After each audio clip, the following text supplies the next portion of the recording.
मान्यवर, पूरा देश खुशहाल है, सबके चेहरों पर आनंद है। 70 साल में जो इस देश में नहीं हुआ, मोदी जी ने वह करके दिखा दिया। 70 साल जिन्होंने राज्य किया, 60-60 साल जिन्होंने इस देश की हुकूमत को रखा, क्या किया उन्होंने? मान्यवर, मैं किसी पार्टी का प्रचारक नहीं हूं, ध्यान रखना। ना मुझे कोई बीजेपी से कुछ लेना देना है, ना मुझे कांग्रेस से कुछ लेना देना है, ना मुझे सपा की साइकिल चाहिए, ना बसपा का हाथी चाहिए। मैं पुलक सागर हूं, मैं किसी पार्टी का समर्थक और विरोधी नहीं हूं, लेकिन मेरा आशीर्वाद और मेरी शुभकामनाएं किसी के साथ है जो राष्ट्र हित का चिंतन करेगा, वही इस देश पर राज्य करेगा, उसी के लिए ये देश है। मान्यवर, हमारा तो यही चलता है, हम किसी पार्टी के नहीं है। नंदू जी, अपनी काहे की पार्टी? कोई पार्टी नहीं। अपने पास तो कोई आ जाए, जब कोई चरणों में शीश झुकाता है, प्रणाम करता है, मैं आशीर्वाद देता हूं। जब पंजा उठता है तो मैं कांग्रेसी हो जाया करता हूं। और जब ये श्रावक भक्ति भाव से कमल के आसन पर बिठाते हैं भगवान को, साधु को, गुरु को, अपन बीजेपी पे जाकर बैठ जाते हैं। और जब शोभा यात्रा में आगे आगे हाथी चलता है तो बसपा की मायावती आ जाया करती है। और जब पानी ज्यादा भर जाए तो लालू के मुलायम की साइकिल चल जाया करती है। लाइट ना हो तो लालू की लालटेन है। वो प्रवचन में कितने लेट हो गए, शरद पवार की घड़ी है? अपन किसी पार्टी के नहीं है, ध्यान रखना। लेकिन कल जो देश में हुआ है, 70 साल की आजादी के बाद, मैं कह सकता हूं बड़े दावे के साथ कि असली तिरंगा तो इस बार 15 अगस्त में फहराया जाएगा। लाल किला मुखरित होगा, अखंड भारत। अभी कहा जाता था कश्मीर से कन्याकुमारी तक भारत एक है, एक होकर भी कश्मीर हमसे पराया बना हुआ था। बुरी निगाहें उस पर डलती थी, हर कोई कश्मीर कश्मीर कश्मीर, हमें दे दो कश्मीर, हमें। वो पड़ोसी चिल्ला रहा, पागल हो गया है, बौखला गया होगा वो, मुझे दे दो कश्मीर, मुझे दे दो। एक बात बताओ, कश्मीर बच्चों का खेल है, तुमको दे दो, ऐसे कोई दिया जा सकता है? कश्मीर भारत की हाथ की लकीर है, ध्यान रखना। कश्मीर भारत की तकदीर है, कोई अपनी तकदीर किसी को कैसे दे सकता है? ध्यान रखिए, ये कश्मीर पे जो किया है, एक सच्चा सपूत भाई नरेंद्र मोदी। आज खुल करके उनका नाम लेने में हमें गर्व महसूस हो रहा है, फक्र महसूस हो रहा है। एक ऐसा भारत मां का सपूत जिसने भारत मां की मांग जो उजड़ी हुई थी, आज उस व्यक्ति ने, अमित शाह जैसे लोगों ने, अमित शाह जानते हो, सब गुजराती भाई, ध्यान रखना। मान्यवर, ध्यान रखिए, इस राजनीति के कोई चाणक्य गुरु हैं तो अमित शाह हैं, ध्यान रखना। चाणक्य ने क्या किया था? आसुरी शक्तियों को सिंहासन से उतारकर चंद्रगुप्त को सिंहासन पर बिठा दिया था, ध्यान रखिए। मान्यवर, वो चंद्रगुप्त भी अंत समय जैन धर्म स्वीकार करके समाधि करते हैं, और अमित शाह भी जैन वंश में पैदा होकर के भारत की राजनीति का गर्व से माथा ऊपर उठा दिया करते हैं।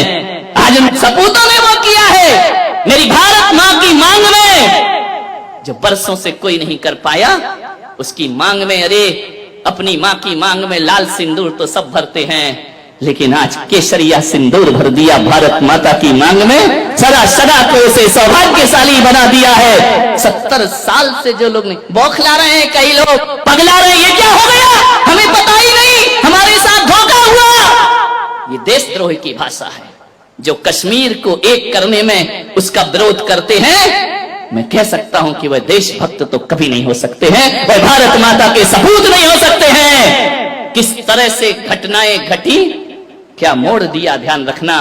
मैं कह सकता हूं मोदी जी ने जो काम किया है, आने वाला युग उन्हें युग पुरुष कह करके बुलाएगा, एक लोहे पुरुष कह करके उन्हें याद करेगा। ये जो उन्होंने कहा वो करके दिखाया। बड़े कमेंट्स हुए, अच्छे दिन आ गए, अच्छे दिन आ गए, कुछ चिल्लाए, इन अच्छे दिनों से तो बुरे ही दिन अच्छे थे। 5 साल, अरे बोले इतना समय, 5 साल मोदी जी ने क्या किया? अरे मेरे भाई, 70 साल में जो गंदगी तुमने फैलाई है, उसे बटोरने में 7 साल तो लगेंगे एक आदमी को, उसे साफ करने में 7 साल तो लगेंगे। और उन्होंने वह करके दिखा दिया। आज हमारे देश का जो 15 अगस्त आएगा ना, इस बार तिरंगा कश्मीर में फहराया जाएगा बड़े शान के साथ, गर्व के साथ। ध्यान रखिए, हमारे ही देश में रहकर हमारी ही जड़ें काटने वाले लोग आज बौखला रहे हैं। ध्यान रखिए, मैं मोदी जी को अपने वाणी से विशेष आशीर्वाद प्रदान करना चाहता हूं। जिसने देश हित में काम किया है, न आगे कोई न पीछे कोई। एक बात याद रखना, इस देश का कल्याण वही कर सकते जिनकी बीवी नहीं है। समझ में आ रहा? नहीं नहीं, एक आध को छोड़ दो। समझ में आ रहा? ना उन्हें बहू मिली ना बहुमत मिला, उनको छोड़, उनका कोई मतलब नहीं है। एक बार राहुल गांधी ने अपनी मम्मी से पूछा, मुझे शादी क्यों नहीं हो रही, मुझे बहू क्यों नहीं मिलती है? मालूम है दिग्विजय सिंह ने कहा, तेरी मम्मी की वजह से। बोले क्यों? बोले जहां जहां जाती बड़ी बड़ी सभाओं में बोलती है मुझे बहू मत दो। समझ में आया क्या? मुझे बहू तो नहीं दो तो रहोगे कुंवारे। ध्यान रखना। मान्यवर, गर्व से मस्तक ऊंचा उठा है। कश्मीर, इस पर चर्चा मैं 15 अगस्त को करूंगा। आज विषय मेरा दूसरा है। लेकिन इतना बड़ा काम हो और संत अपनी दुआएं ना दें तो वो धर्म संत नहीं हुआ करता है।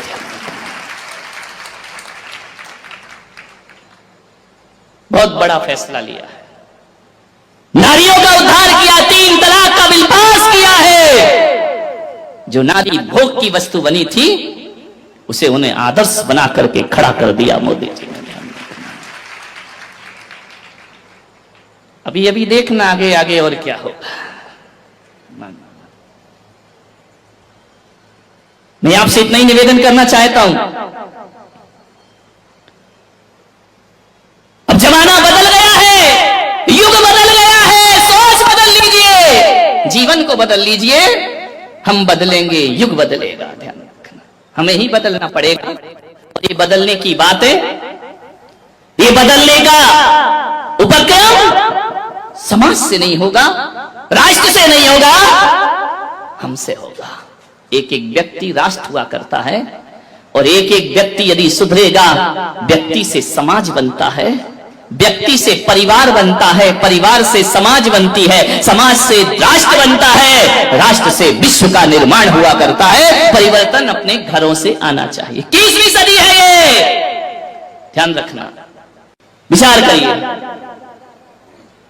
तो मैं कह रहा था कि घर से व्यवस्थाएं सुधारिए, घर से जीवन सुधारिए, अपने घर को मंदिर जैसा पवित्र बनाने का प्रयास करिए। 1 घंटे की पूजा पाठ से जीवन में मंगल होने वाला नहीं है। एक बात याद रखना, पूरी जिंदगी को पवित्र बनाना पड़ेगा। बहू ने कहा कि महाराज, हम यदि अपने घर में कुछ करते हैं तो हमारी सासू, हमारे ससुर जी कहते हैं लिमिट क्रॉस हो रही है। हमसे कहा जाता है फ्रीडम ज्यादा मिल गया है, स्वतंत्रता ज्यादा मिल गई है। यह बातें बोली जाती हैं महाराज। और जब यही बातें हमारी ननन जब ससुराल से पीहर आती है ना, तो यही माँ उसे समझाती है कि बेटा ससुराल में कैसे रहना, ससुराल की हुकूमत कैसे करना, ज्यादा सास से दबना नहीं, झुकना नहीं। जिस बातों का विरोध करती है मेरी, वही बातें वो मेरी ननंद को सिखाती है। बहुत पीड़ा होती है महाराज, बहुत दर्द होता है महाराज। ये दोहरे मापदंड क्यों है हमारी माताओं के बीच में? मैं जानता हूं एक ऐसी सास को, वो मेरे दर्शन करने को आई। मैंने कहा अम्मा जी सुखी हो? अरे बोले सुखी तो हूं महाराज, बस एक दुख है। मैंने कहा क्या दुख है? बोले जो बहू आई है ना, तो मैंने कहा क्या हो गया उसको? अरे बोले कोई तमीज नहीं, माँ बाप ने कुछ नहीं सिखाया उसको। तो मैंने कहा तू सिखा दे। अरे बोले महाराज देखने गए थे, शादी की थी जब, तो बड़ी सुशील लग रही थी, 8 बजे तक सो के नहीं उठती है, पूरा घर उठ जाता है, वो सोती रहती है, बड़ों को बड़ा नहीं समझती, छोटों को छोटा नहीं समझती, बड़ी बेरुखी से बात किया करती है। बहुत दुखी हूं महाराज, जब से ये बहू आई है मेरे जीवन में नरक हो गया। मैंने कहा और मामा जी बेटियां कैसी हैं? अरे बेटियां, अरे क्या बताऊं महाराज, क्या किस्मत लेकर आई हूं मैं, क्या पुण्य कमाए थे किस जन्म में। मैंने कहा क्यों, क्या हुआ? बोले ऐसे कंवर साहब मिले हैं, ऐसे कंवर साहब मिले हैं। मैंने कहा कैसे मिले हैं? अरे हीरा है हीरा। मैंने कहा कैसा हीरा? बोले बेटी को उठने तक नहीं देता, चाय बना के दे देता है, और जो बेटी कहती है वही करता है। कौन से जन्म में मैंने ऐसे पुण्य कि ये दोहरे मापदंड। बहू को कहती है किस्सों के समय पे नहीं उठती, वो दमाद से कहती दमाद हीरा है। बेटी की जुबान पे बात नहीं आती और कंवर साहब पूरा कर दिया करते। पिक्चर दिखाने ले जाते हैं, घुमाने ले जाते हैं, बाहर खिलाने ले जाते हैं। तर गई महाराज बेटियों की तरफ से तो मैं, ध्यान रखना, तू तर नहीं गई, तू मर गई, ध्यान रखना। विचार ये स्थिति हमारे घरों की। बहू के लिए उसी चीज पर पाबंदी और बेटी के लिए उसी चीज की शिक्षा। ये दोहरे मापदंड नहीं चलेंगे, ध्यान रखिए। निवेदन है मेरा, मैं ससुर से और सासुओं से निवेदन कर रहा हूं, दोहरे मापदंड मत रखिए। एक जानते हो, एक महिला मंदिर आई, अम्मा जी रास्ते में मिली, नमोस्तु महाराज, प्रणाम प्रणाम। उनका अम्मा जी बड़ी खुश दिख रही है। बोले बहुत खुश हूं महाराज। मैंने कहा क्यों?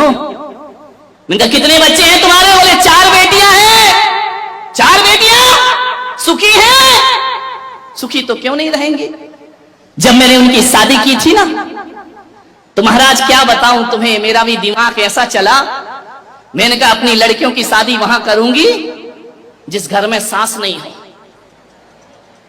और सास नहीं है तो हुकूमत अपने हाथ में। इतनी मैंने कहा 4 मिल गए, ऐसे हमारे 4 मिल गए, राम लक्ष्मण भरत शत्रुघ्न से। सास नहीं है उस घर में। इतना राज करती हैं हमारी बेटियां, जो कहो वो होता है। तो मैंने कहा अम्मा जी और कोई कमी जिंदगी में? बोले एक कमी है। मैंने कहा क्या? बोले जो हमारा लड़का है ना। मैंने कहा हाँ। बोले 35 साल का हो गया। समझ गए क्या? ऐसी बातें आपको डायरेक्ट समझ में आती है। बोले 35 साल का हो गया महाराज। तो मैंने कहा हो गई भाई। अरे बोले ऐसा नहीं, अभी तक कुंवारा बैठा है, शादी नहीं हो रही उसकी, बस एक तकलीफ है। मैंने कहा अम्मा जी लड़की देखने वाले नहीं आते क्या? बोले बहुत आते हैं, रिश्ते तो इतने आ रहे, लाइन लगी है। जो आता है लड़के को देखता है, घर जाता है, कहता जवाब देंगे, आज तक जवाब ही लौट के नहीं आता है। हम इंतजार ही करते, कुंडली भी मिल जाती है, लेकिन शादी नहीं हो रही है। मैंने कहा अम्मा जी नहीं होगी। बोले क्यों, कोई शनि की दशा लगी है क्या? मैंने कहा दशा नहीं लगी, दशा बैठी है। बोले मतलब क्या है? मैंने कहा तूने 3 बेटियों के लिए संकल्प लिया था ना कि जिस घर में सास ना हो वहां दूंगी, तो और बेटी वाले भी तो हैं। मैंने कहा जब तक तू रहेगी लड़का कुंवारा रहेगा, ध्यान रखना। और जिस दिन तो दुनिया से चली जाएगी उस दिन लड़के के फेरे लग जाएंगे। दोहरी नीतियां मत चलो मेरे भाई, ध्यान रखना। दोहरे मापदंड मत रखिए। बेटी के लिए अलग व्यवहार, बहू के लिए अलग व्यवहार। बेटी 4 दिन को आती है, वीआईपी ट्रीटमेंट मिलता है। बहू 24 घंटे साथ रहती है, 2 दर्जा मिला करता है। क्या बात है कि एक सास 10-10 साल की हो गई बहू, शादी हुए, आज भी उसे बहू ही समझती है, ध्यान रखना। आज तक उसे बेटी नहीं समझ पाई, आज तक उसे बहू का ही दर्जा दिया जाता है, आज तक वो पराया जीवन ही जीती है। मान्यवर आपके घर में नहीं है, मैं आशीर्वाद प्रदान करता हूं, अच्छा घर हो, लेकिन कहानी उन घरों की है जहां बहुएं प्रताड़ित की जाती हैं, ध्यान रखिए। कोई जरूरी नहीं है कि बहू ही सास को प्रताड़ित करती हो, सास भी कुछ कम नहीं है मेरे भाई, ध्यान रखना। ये भी बहुओं को बहुत उलाहने दिया करती हैं। बहुएं ताली तो बजा दो, आज तुम्हारे पक्ष में बोल रहा हूं मैं, ध्यान रखिए। कौन बोला आज किसने सद्बुद्धि दे दी? बहुत बढ़िया, जय हो पंचम काल की। विचार बहुत परेशान होती है आज बहुओं की स्थिति वह है घरों में। उस बहू ने कहा महाराज बहुत पीड़ा होती है हमें भी, हम भी परिवार छोड़ के आए हैं, हम भी इस घर को अपनाते हैं, लेकिन इस घर ने हमें आज तक अपनाया नहीं। क्या होता, क्या फर्क पड़ता है? एक बात बताओ, सासुओं से मैं पूछता हूं, बेटी कब आती है तुम्हारे घर में गर्मी की छुट्टियों में? यहां रोज नाश्ता कौन बनाता है? बेटी आके बनाती है, बहू बनाती है? बहू बनाती है ना। रसोई कौन बनाती है? बहू बनाती है। चलो नौकरानी होगी, निर्देश तो बहू देती है ना, देखती है ना। बीमार हो जाओ तो बहू आके पूछती है, बीमार हो जाओ तो दवाई भले झुंझला के दे, गुस्से से दे, देगी बहू ही, पड़ोसिन देने वाली नहीं है। ध्यान रखना, कुछ भी करेगी, तकलीफ हो, दुख हो, संकट हो, बहू ही साथ में आती है। बेमन से आए या मन से आए, साथ तो बहू ही देती है ना। सुबह से उठती है, तुम्हारी व्यवस्था करती है, नाश्ता बनाती है, खाना बनाती है। एक बात ध्यान रखो, आप ईमानदारी से बताना, एक संत की सभा में बैठे हैं, बहू ज्यादा काम करती है या बेटी ज्यादा काम करती? ईमानदारी से बताना, बहू ज्यादा काम करती है ना, तो उसके बाद भी बेटी प्यारी क्यों लगती है, बहू प्यारी क्यों नहीं लगती है? वह उससे ज्यादा काम करती है, उससे ज्यादा ख्याल रखती है। बेटी तो 4 दिन को आती है, बहू जीवन भर साथ रहा करती है। एक बात याद रखना, भारतीय संस्कृति में किसी भी बेटी को लक्ष्मी नहीं कहा जाता है, बल्कि बहू को लक्ष्मी कह करके बुलाया जाता है। ध्यान रखना, किसी बेटी को किसी ने लक्ष्मी कहा है, कन्या भले कह दिया जाए, लेकिन लक्ष्मी का रूप नहीं दिया जाता है। रक्षा बंधन पर बेटी की जरूरत पड़ती है, लेकिन दीपावली जब आती है तो बेटी की नहीं, हाथों में दीप लिए हुए बहू शोभा दिया करती है। दीपावली तो बहू की हुआ करती है, दीप जलाती है। रक्षाबंधन पे तो राखी बांधकर चली जाएगी, मिठाई खाएगी, कुछ पैसे भी ले जाएगी। ध्यान रखना, कमर साहब आएंगे, खाएंगे, मजे लेंगे, लास्ट में बोल देंगे मजा नहीं आया, धत तेरे की, मर गए कर करके, उनने कह दिया मजा नहीं आया। बहू तो घर में ही रहती है ना, बहू तो लक्ष्मी है ना।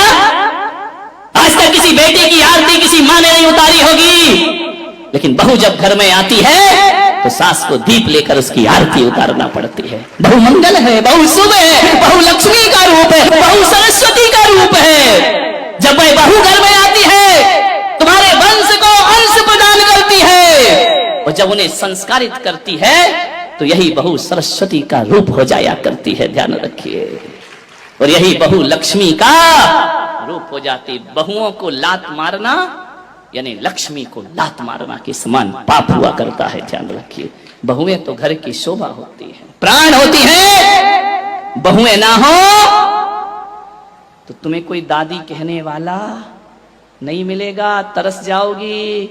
ध्यान रखना, नानी में तो नाना नाना नाना लिखा है, दादी में तो दे दे दे दे दे लिखा हुआ है। मानिए, जितने भी रिश्ते हैं,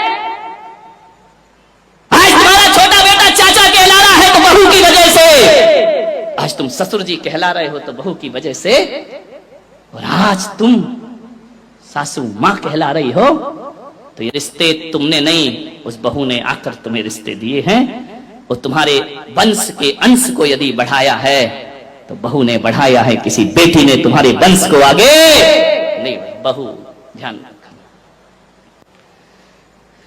कितनी भी पूजा कर लेना, 1 घंटा पूजा करना मंदिर में, स्वाध्याय करना, सामायिक करना, माला फेरना, भगवान महावीर ने कहा है शरीर और आत्मा में भेद करोगी तो सम्यक दृष्टि हो जाओगी, और बहू और बेटी में भेद करोगी तो मिथ्या दृष्टि हो जाओगी। ध्यान रखना, बहू बेटियों में भेद की रेखा मत खींचिए। कितना भी प्रवचन सुन लो, कितनी भी समाज सेवा कर लो, कितना भी धर्म कर लो, यदि बहू से नफरत करती हो तो आपकी पूजा पाठ सब एक पाखंड है, एक ढोंग है, कुछ नहीं होने वाला, इससे कोई कायाकल्प होने वाला नहीं है। ये पूजाएं तुम्हें स्वर्ग नहीं भेज सकती हैं, ये पूजाएं तुम्हें मोक्ष नहीं ले जा सकती हैं। कितना भी कर लेना, समाज में बड़ी बड़ी माला पहनने से कोई महान नहीं हुआ करता है। अरे एक बात याद रखना, ये समाज की मालाएं कोई हकीकत की नहीं हुआ करती हैं, 80% तो धोखेबाजी हुआ करती है। आपसे मैं निवेदन करना चाहता हूं, समाज के सम्मान में कोई व्यक्ति महान नहीं होता है, अपने घर में जो सम्मान पाता है वो दुनिया में महान हुआ करता है। अपनी बहू की नजरों में उठी हो क्या? अपने परिवार की नजरों में अच्छे बने हैं क्या? नहीं बनते हैं। दुनिया की नजरों में महान बन जाओ, कोई कीमत नहीं हुआ करती है। अपने घर की नजरों में ऊपर उठने का प्रयास करिए।